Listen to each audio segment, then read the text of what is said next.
30th of September 2022 ought to be, the NFF elections, but that has been put on hold as a result of a court's ruling that took place last week, the 15th of September, precisely as a high court in Abuja, the Federal High Court in Abuja, ruled with Justice Inyang Ekwo giving a ruling that all parties should maintain status quo and adjourn further proceedings until the 31st of October. That's talking about the NFF elections.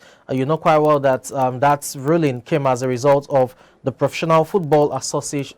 Let me take that again. The Professional Footballers Association of Nigeria, PFAN, or PFAN, if you want to call it that, taking the Nigerian Football Federation to court in a suit, which they filed against the Federation over unequal representation of all 5 statutory bodies making up the NFF in terms of voting rights and representation on the NFF board, its Congress, and substanding committees. Now, the claimants of this, suits are Harrison Jala, Victor Baribote, Austin Popo, and the PFAN, for those who are not aware, while the defendants are the NFF, Amadou Pinnick, who is the president of the NFF, as well as the Minister of Youth and Sports Development, Sunday Dari. So it's as a result of this lawsuit that you had Justice Inyang Ekwo of the Federal High Court in Abuja rule last week, 15th September precisely, as I said, that, all parties should maintain status quo. And that ruling has, thrown up,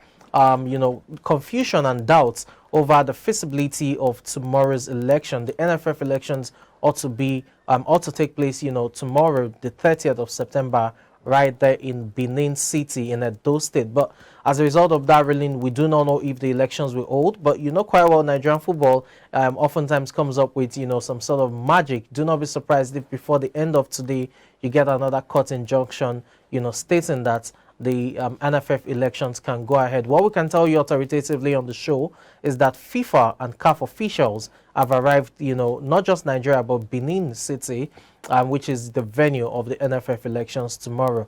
It will be intriguing to see how this pans out.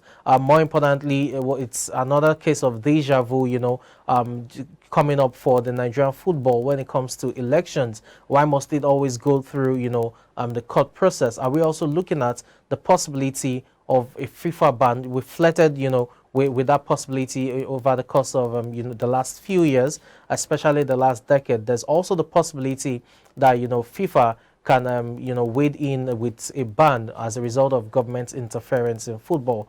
All of these and more is definitely what's on the mind of so many Nigerians at this point in time. Remember, on Tuesday, the 27th of September, the Minister of Youth and Sports Development, Sunday Dari, met with the NFF presidential candidates in his office in Abuja. And during the course of that meeting, we do not know the outcome, but there were reports from different quarters that it was trying to get them on the side, among other things. Won't delve into conclusions as we do not have the facts, but it's quite unfortunate this is happening once again. We're also hearing, in terms of speculations that are rife in the media, that the venue of the elections could also be changed from Benin to Abuja. It could be moved to Abuja, talking about, the NFF elections. All of these, we do not know if the elections will hold tomorrow. As I said earlier, FIFA and CAF officials are here, so let's see what they make up of it. But it will be disappointing if Nigeria has to battle with the threat of another FIFA ban. Our football doesn't need that at this time. We should also learn lessons. The last time we had government interference in sports, it cost us a World Cup slot. Talking about the Tigress, that's the female national basketball side, who couldn't play at the ongoing FIBA World Cup in Australia as a result of government interference. I hope that we learn our lessons, as it were. Well, let's move away from there now and talk about boxing. Yes, and that's because Tyson Fury is in the news once again. After calling off, the bout with Anthony Joshua on Tuesday rather, because Joshua missed his Monday deadline, Fury has reignited the hopes of that bout taking place, and this time around he has given Anthony Joshua a deadline of Thursday, which is today, the 29th of September. Joshua has the end of today to sign those contracts, or the fight will be off the table completely. And according to Fury, in his latest statements, he's saying that Joshua's camp has had, they've had the documents, the contracts for over 2 weeks, and What's it going to cost them to, you know, sign the dotted lines, as it were? Meanwhile, Joshua is saying he has to go through them, that the documents are with his lawyers, as he's trying to, you know, come to terms with all of the legal terms in the contract before signing. You also had a bit of clarity from Tyson Fury stating that all the broadcasters are on board. Remember, both boxers are on different broadcasting networks. You have, you know, Anthony Joshua on DAZ, and that's the sports streaming service, while you have Tyson Fury signed onto BT Sports. But according to Fury, the broadcasters are now in sync in terms of making this fight happen, which Fury has touted as the Battle of Britain. Remember, both boxers verbally agreed to the fight, with the purse set to be split 60-40, 60 in favor you know, of Tyson Fury being the WBC champion. But if today goes off, or goes, if today, you know, the deadline for today, rather, if it elapses and Anthony Joshua does not sign the dotted lines, Fury says there will be no more extensions and the fights will be off the table. It will be intriguing to see how that pans out if, you know, Anthony Joshua's camp are able to sign the dotted lines just before the deadline elapses, which is today.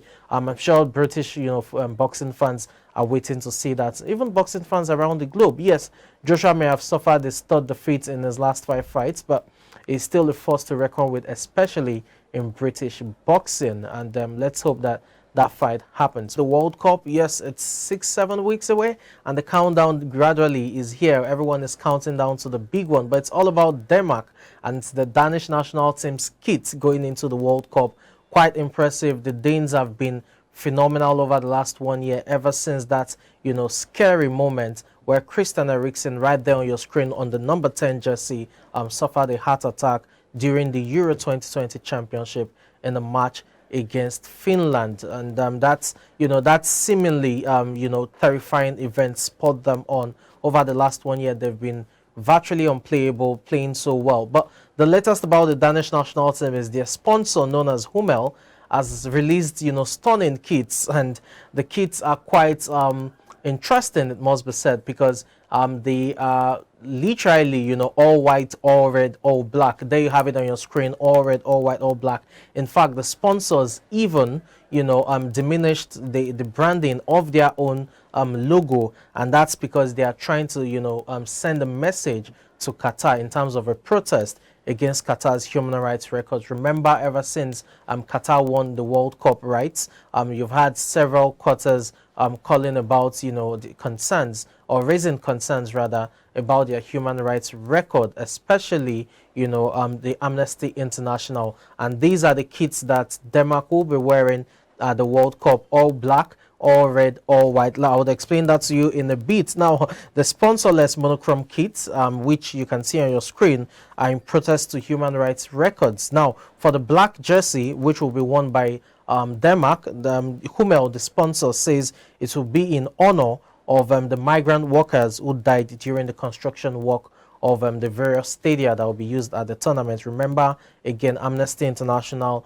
as well as other human rights, you know, groups, raised huge concerns about the treatment of migrant workers, as well as, you know, the labor laws, you know, in Qatar. And some migrant workers died during the construction of the various stadia that will be used in Qatar. So as a result of that, you have the black jersey that will be worn by, you know, the Danish players in protest, or rather in honor of the migrant workers who died. Talking about the white and red jerseys that would, as I said earlier, rather, are sponsorless, and the monochrome kits, the white and red jerseys are all in protest of Qatar's human rights records. Now, it must be said that FIFA's World Cup rules prohibits, you know, political statements on team kits. In other words, you know, statements, it could be logos, designs, you know, whatever symbols, whatever it is that would, you know, promote political statements. FIFA prohibits that, as it tries as much as possible to maintain neutrality and bring about peace, you know, and unity to all teams and all nations as it at its biggest showpiece. But as a result of, you know, Denmark's shirts, all 3 Denmark jerseys definitely comply with the rules, because they are monochrome, and they are, as I said earlier, they are monochrome kits that do not have any message whatsoever. Although most folks would understand that the black jersey connotes a bit of grievance. You know, when you wear black, it's as good as saying you're mourning with someone who has lost a loved one. So by wearing the black jersey, it's in honor of migrant workers who died. It's a smart one from the sponsor and also a great showmanship from the Danish national team.